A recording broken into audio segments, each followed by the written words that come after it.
तुहे बा कोनो दुल्हन अपन दुल्हा से कहलस नाम के भतार तू त बड़ा ये बलमुआ नाम के भतार तू त बड़ा ये बलमुआ कहीं के ना आवेला तू घरवा हो जाई घरवा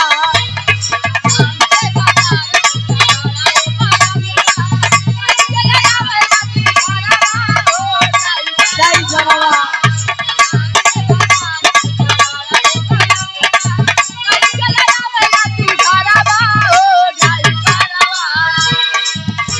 अरे नाम के भतार तू त बड़ा ये बलमुआ कहीं के नया वेला तू घरवा हो जाई बरवा तो सन्नी बनवा हमारो यारवा हो जाई बरवा तो सन्नी बनवा हमारो यारवा हो जाई बरवा या हमारो यारवा हो जाई बरवा रोज नहाई के ले जाला महारवा हो जाई बरवा नहाई के ले जाले महारवा हो जाई बरवा नहाई के ले जाले महारवा हो जाई बरवा। गीत के जाए तो भाव पर गौर करेंगे बाबू। कवि जी ने लिखा, क्या लिखा? अरे हलवा चलावत की खेतवा से निकली बनी गली जनक दुलारिया हो जग जननी हलवा चलावत की खेतवा से निकली बनी गली जनक दुलारिया हो जग जननी हलवा चलावत की खेतवा से निकली बनी गली जनक दुलारिया हो जग जननी हलवा चलावत की खेतवा से निकली बनी गली जनक दुलारिया हो जग जननी राजा दशरथ का बनली बहुरिया हो जग जननी राजा दशरथ के बनली बहुरिया हो जग जननी राजा दशरथ के बनली बहुरिया हो जग जननी। जब सीता जी चारों बहिन का आगमन अयोध्या की धरती पर हुआ राम के महल में, कवि जी ने लिखा क्या? अरे शक्ति सीता के यावध में या वनवा भई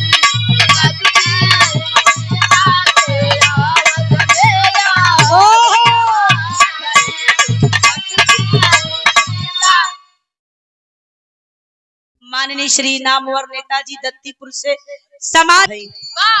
अगली लाइन में कहना पर ब्रह्म परमेश्वर से मिलनवा भई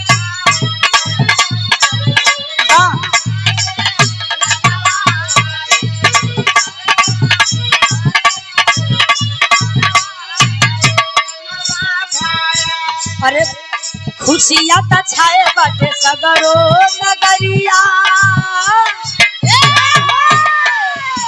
अरे खुशिया त छाए बाटे सगरो नगरिया आरती उतार लिया झोरिया हो जग जननी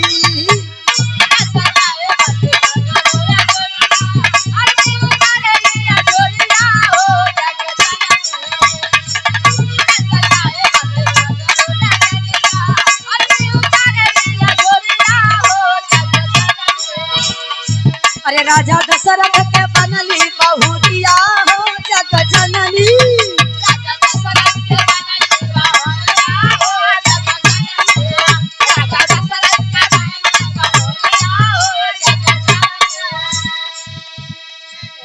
ए भैया मेहरारू जुटल है बैठी हुई है मोह देखे बरे की सीता जी को मोह देखब आखिर दशरथ के बड़की पतो देखे में कैसे है नाम बहुत सुनात बा कि सीता जैसन केहू के पतोह नहीं है।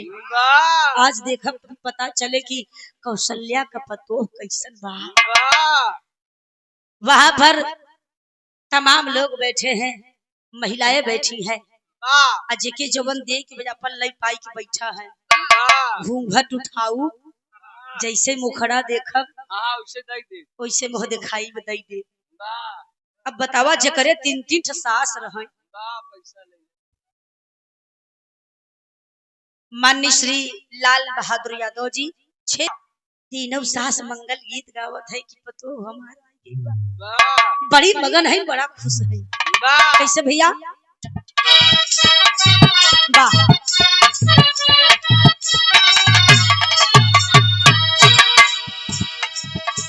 अरे तीनों सासू माँ मंगल गीता गावली हो।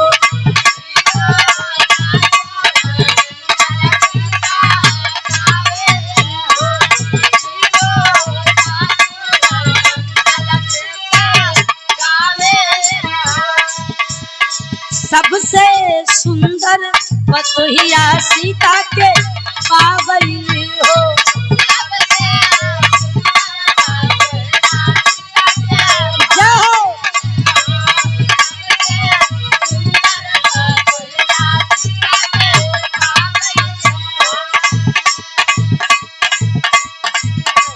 सबसे पहला नंबर कौशल्या जी आई।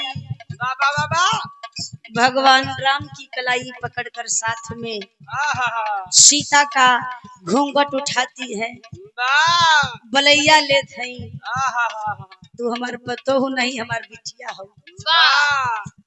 मैंने तो कल्पना भी नहीं किया था कि मेरी बहू इतनी सुंदर मिलेगी।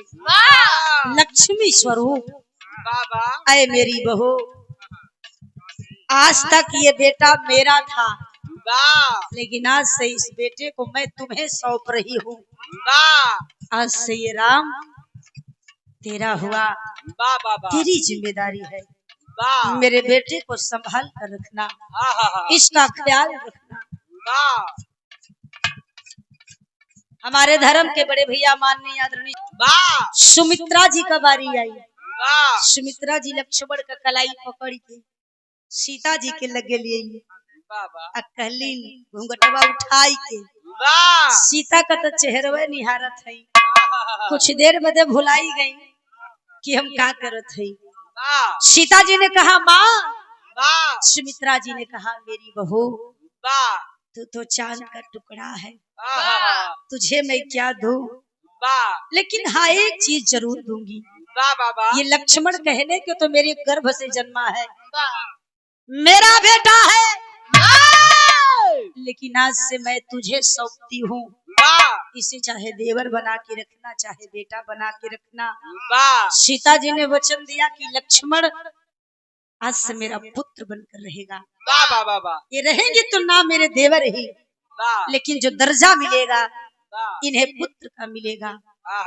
ए भैया सब अपन अपन देते हैं। कैकेयी का बारी आई। कैकेयी आई, सीता का मुखड़ा देखी, कहने की वाह वाह रे राम, तेरी पसंद भी क्या पसंद है, तेरी पसंद मुझे पसंद आ गई। इसलिए मैं सीता की मुंह दिखाई में कुछ देने के लिए तो नहीं है, लेकिन कुछ न कुछ तो देना पड़ेगा। राजा दशरथ की तीसरी पत्नी कैकेयी, कैकेयी ने सीता जी को मुंह दिखाई में कनक भवन दिया। कनक भवन, जिस भवन में पुरुषों का जाना सख्त वर्जित था, उस भवन में स्वयं राम भी नहीं जाते थे सिवाय सीता के। ए भैया, लेकिन अब बारी आई अरुंधति को। अरुंधति है इनके, अरुंधति गुरु वशिष्ठ का मेहरारू है। बड़ी सोच में है, सोचत है कि सब तो रानी महारानी है, सोना चांदी जे करे जवन होत बा सब देत बा। हम तो एक ऋषि का मेहरारू है, हमारे पास तो सोना चांदी नहीं बा, हम कहा दे सीता का। इतनी सुंदर पतोह राम लियाई है। अरुंधति माता की कुछ समझ में नहीं आवत कि हम देवई का करी। उठकर खड़ी हुई और धीरे धीरे कदम सीता की ओर बढ़ा रही है। अब अपने अचरवा का टोकवा ऐसे ही खोलत है, जैसे मेहरारू पैसा वैसा बांध के टेटे में खोसे रहती। महाराष्ट्र की सरजमी से आदरणीय भैया राजेश यादव जी बिहार के बड़े शानदार कलाकार और हमारे गुरु जी के परम शिष्य, ये 100 रुपए का पुरस्कार। बहुत बहुत भैया की स्वागत अभिनंदन बा। अरुंधति माता जैसे टोपवा खोलत की चली आवत है और सीता के लगे आई कि बैठ गई, घूंघटवा खोल के कहे बिटिया बहुत सुंदर हो तू, बहुत सुंदर हो, लेकिन बिटिया हमारे पास कुछ दे बदे नहीं, सोना चांदी नहीं बा बिटिया, हमारे पास यह एक चीज बा। बा का भैया कहना बा।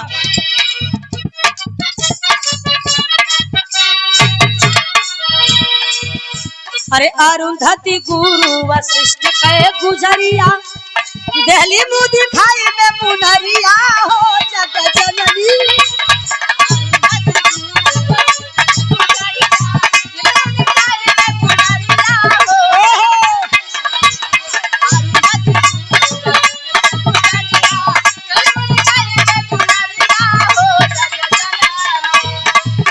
अरे अरुंधति गुरु वशिष्ठ कहे गुजरिया, दिल्ली मुँह दिखाई में मुनरिया हो जग जननी, जग जननी। राजा दशरथ के बनली बहुरिया हो जग जननी।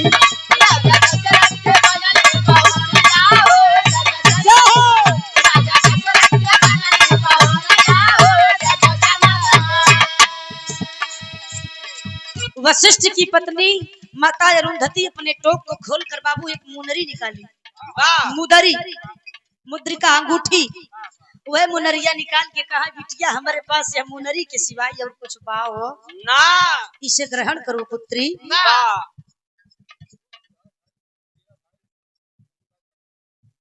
शंभूलाल यादव जी बनपुरवा से दूल्हे राजा जी के चचेरे भाई साहब, ये 100 रुपए का पुरस्कार। बहुत बहुत पहलगी प्रणाम अभिनंदन बा।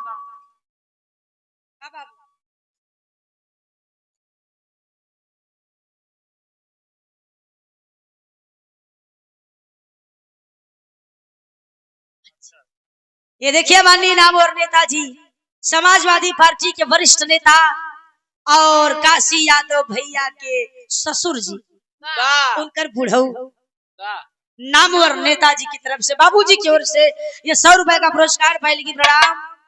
4 दिन की जिंदगी है, हमेशा हंस खेल कर गुजारना चाहिए, लेकिन आजकल के लोग तो मेड़े डांड काटे भिड़ान है। अब तो धाने के लग वही आएगी, अब तो बरलाठी निकले सारी पैदा खेते में नहीं, बस मेड़े किनारे होत है। पहले के मेड़ इतना इतना होत रहे, अब तो आलू के मेड़ी जैसे होत है। तब लोहिया वाली ढेर चाकल बा। इधर बरसात में मेड़े सही से डोल नहीं सकते, अगर गिर गया अगर बुढ़ौती बात तब समझा का हड्डी छटका जाए। ये भैया पहले जितना भाईचारा रहा, जितना प्रेम रहा, अब वो धीरे धीरे कम हो जाता। लेकिन कहना बा अरुंधति माता ने कहा इसे ग्रहण करो पुत्री। सीता जी मुनरिया लईकी कहा माई जवन तू हमें दे क्यों नहीं दे पाए।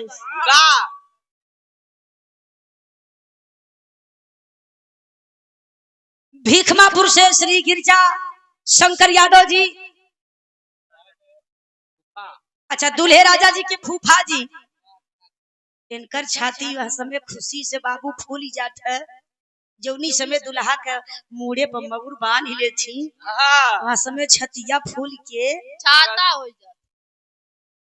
हो जाता। खुशी इतना होता, नेक 4 मिलत बढ़िया। अच्छा, अब नंबर लगाए हैं फूफा जी, देखो बहुत बहुत पहले की प्रणाम। सीता जी ने कहा मां आपने जो मुझे दिया है इसका मुकाबला तो कोई भी कुछ नहीं कर सकता। दशरथ का बारी आए, दशरथ बढ़िया से रुआब से उठे, कहे मेरी पुत्री बोल तुझे क्या चाहिए। पैसा। आदरणीय एलवी यादव जी, श्री लाल बहादुर यादव बाबूजी, आपके कर कमलों द्वारा ये बहुत सारी माया पुरस्कार सादर पहले की प्रणाम अभिनंदन बा। राजा दशरथ कला तू हम जनक जवादा कैले है कि तुम्हें बहू नहीं अपनी बेटी बना कर रखूंगा। बोला बिटिया तो क्या का चाहिए। तब सीता जी रस के मुस्कियानी घूंघट के नीचे, अब मुस्कियाई के कहा पिताजी हमके कुछ न चाहे। दशरथ ने कहा नहीं, मांगना होगा, कुछ न कुछ तो मुंह दिखाई में मांगना होगा, नहीं तो हमार बड़ी बदनामी हो कि दशरथ अपने बड़की पतोहू कुछ नहीं रहे। तब सीता कहे जब न मनबा बाबूजी तो है ही जन हमार मुनरिया जवन अरुंधति माता देहे है यही कुछ जोड़ा लगाई देता। दशरथ कहे बस। दशरथ मनम विचार के सतना हमारे पास सोना चांदी हीरा जवाहरात बा, हम विश्वकर्मा से कहे के एक नहीं हजारों जुकर जोड़ा बनवाई दे। कहे बिटिया दाया भाई हम बनवाई के आवत मुनरी के लेके चल रहे कहना बका।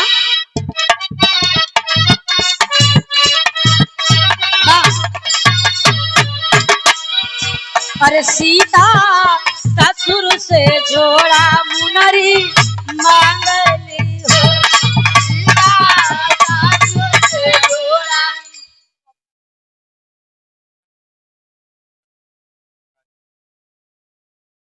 कारी गांव महरनिया से दूल्हे राजा जी के मामा जी आदरणीय बाबूजी श्री गेना लाल यादव जी 100 रुपए का पुरस्कार बाबूजी की सादर पहले की प्रणाम बका। ओहो अरे सीता ससुर से जोड़ा मुदरी मादली हो,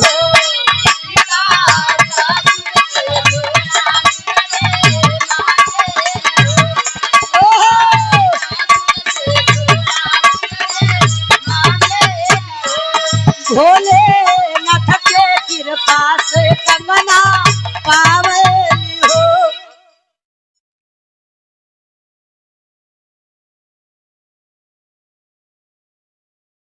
दूल्हे राजा जी की छोटका फूफा ये 100 रुपए का पुरस्कार श्री गिरिजा शंकर यादव जी, बहुत बहुत स्वागत अभिनंदन वंदन है भैया का।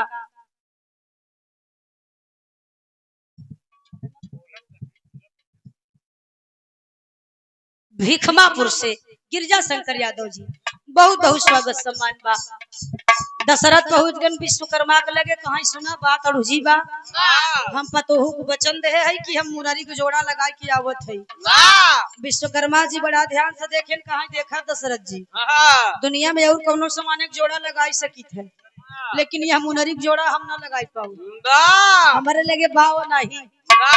दशरथ कहा तोहरे लगे नहीं बा नहीं बता नहीं भाई मुनरी साधारण ले है का तू ये कोई साधारण मुद्रिका नहीं है। ए भाई साहब हमारे पास एक जोड़ा नहीं बा। दशरथ कहा है हम तो सोचा साधारण मुनरी कहे बरहाई तो तूने लगाई बाबा बहुत जन है लगाई वाली। राजा दशरथ मुदरिया लेके गए ब्रह्मा का लगे कहा बड़ा संकट में है भगवान मुनरी जोड़ा लगाई दे। ब्रह्मा जी ध्यान से देखे तो हंस के कहा वो दिखाई दे रहा खुदा ही बच गया एक जोड़ा हम न लगाई पाऊ हम और की जोड़ा लगाई सकी थे लेकिन जवन मुनरी लेके आई है एक जोड़ा हमारे लग गए नहीं बा। दशरथ जी बड़ी चिंता में जे सृष्टि रचना है जब वो करे पास से हम मुनरी जोड़ा नहीं बा तो होए के करे पास पहुंच गए भगवान विष्णु को लगे बहुत बहुत टेंशन में है बहुत चिंता में है प्रभु विश्वकर्मा लौटाई दे है तोहार बड़का भाई ब्रह्मा लौटाई दे है मुनरी को जोड़ा नहीं लगता। विष्णु जी देखे तो हंसत है कहा दशरथ जी लगभग न करे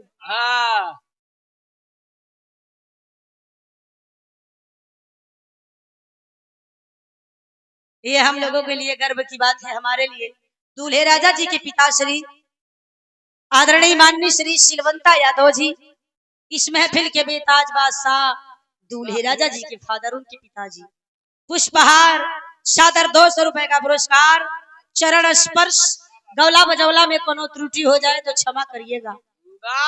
दशरथ जी बड़ा चिंता में हो गए कि अगर बतोहू हम यह मुनरी की जोड़ा लगाए कि ना दे तो हमारी बड़ी बेइज्जती हो जाए।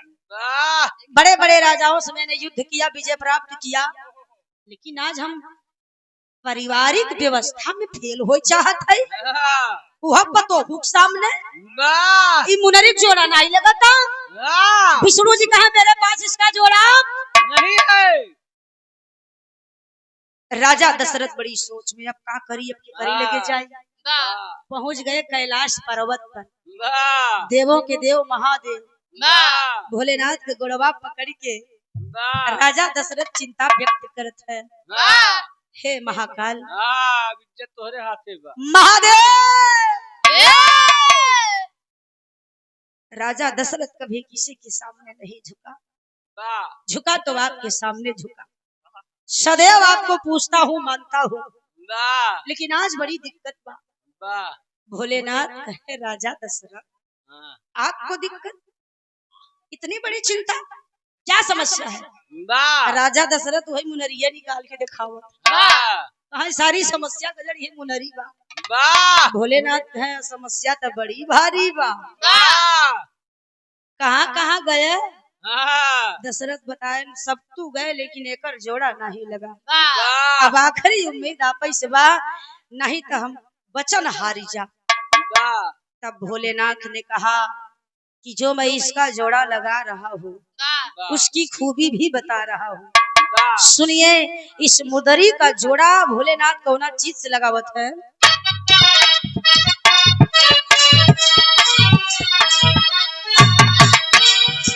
अरे भोले नाथ के कृपा से कंगना पा गईली हो।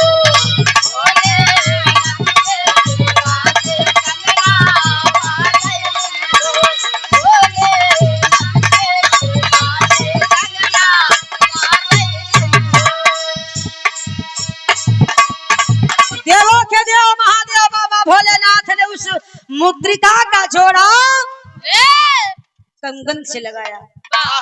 लोग सवाल करते हैं कि मुनरी जोड़ा मुनरी से लगे कि कंगन से लगे। तो हम कही थी अगर तो ही सवाल करे के बा तो तू चला जा राजा दशरथ को लगे या तो बाबा भोलेनाथ को लगे। तो बाबा भोलेनाथ ही बताई पई कि काहे हम जोड़ा लगावा। बाबा भोलेनाथ ने कहा दशरथ इस मुद्रिका का जोड़ा मैं कंगन से लगा कर दे रहा हूँ लेकिन सुनो दो बातें ध्यान रखना और अपनी बहू को बता देना। पहलन का अरे जबले रही कलाई में चूड़ा मरी कंगनवा अंगूरी में रही है मुनरिया हो जग जननी।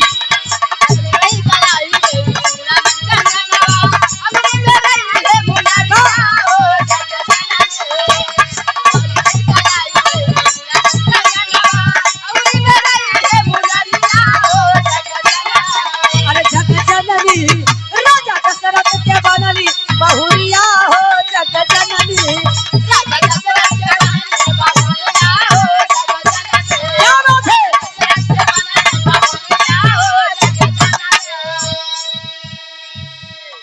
राजा दशरथ ने कहा इस कंगन को और इस मुद्रिका को सीता को दे देना।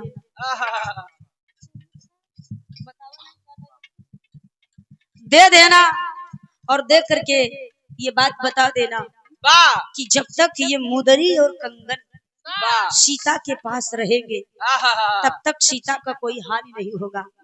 सीता के ऊपर कोई विपत्ति नहीं आएगी।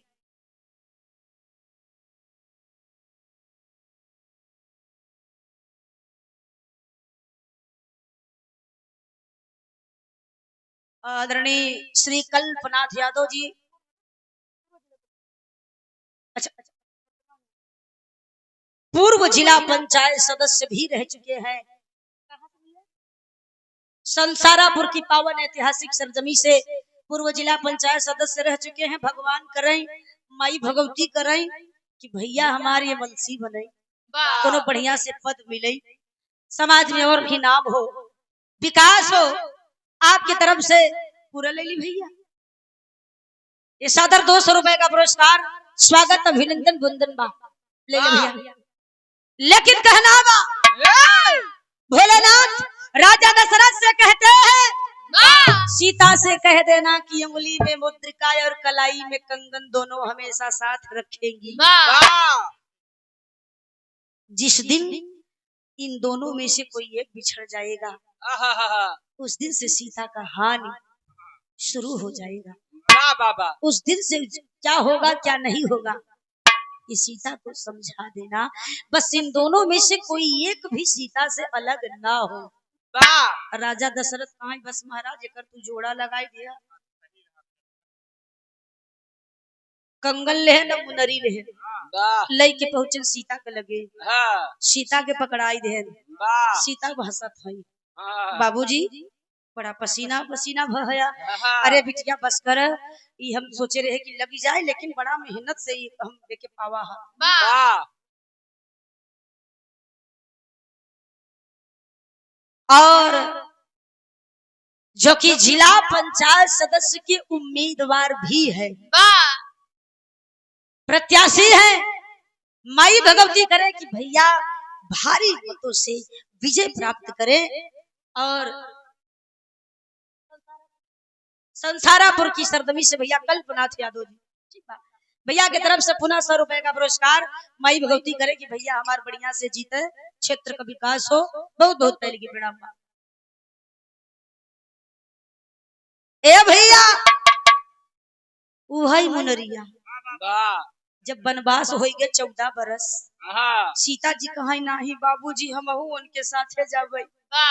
पत्नी का धर्म है कि पति के सुख दुख में साथ खड़ी रहे। दशरथ बहुत रोकने की कोशिश की सीता नहीं मानी। और जब वनवास हुआ नाव में आज भी वेद बताता है जो केवट रहा पहली बात तो चढ़ाई नहीं देत रहा। राम के कहे रहा हमारे नाव पर जिन चढ़ पत्थरे पे गोड़ धरा तो मेहरारू बनी ई तो हमार लकड़ी का नाव हवे। पता चला गोड़ धरते ही मेहरारू बन गई तो एक घरे है बा यह मेहरारू बन जाए तो रहा ही नहीं तब हम का करब। ए भैया वही केवट कम तराई पार कर वही सीता जी वही मुनरिया उतार के राम के देहिन राम वही मुनरिया वो तो देह रही के का देवी ना केवट के देवी ना लेकिन भगवान राम केवट के मुनरिया ना आई दे वही मुनरिया राम अपने लगे धैले। ए भैया अब कंगन सीता के पास रही गई इसीलिए सीता जी के जीवन में कष्ट की शुरुआत हो गई। लेकिन कहना बका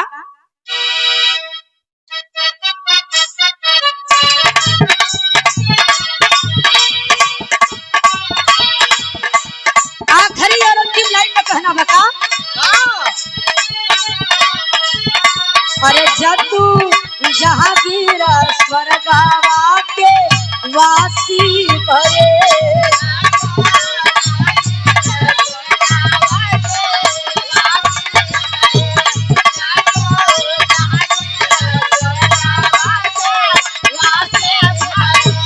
श्री नारायण राजेंद्र मृदु भासी भरे।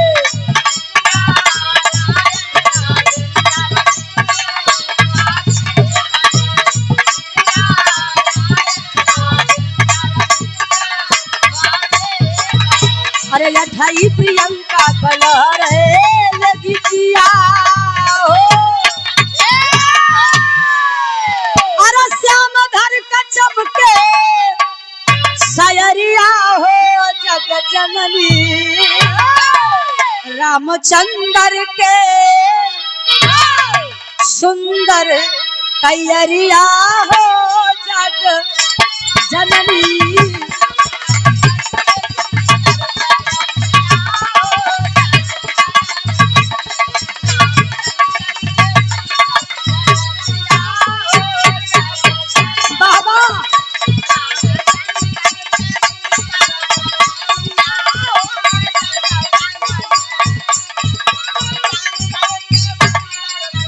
कैयरिया जग जननी आइए एक छोटा सा मात्र 15-20 मिनट का एक 15-20 मिनट का बिरहा, उसके बाद अगली पार्टी का नंबर। अब भैया चलो।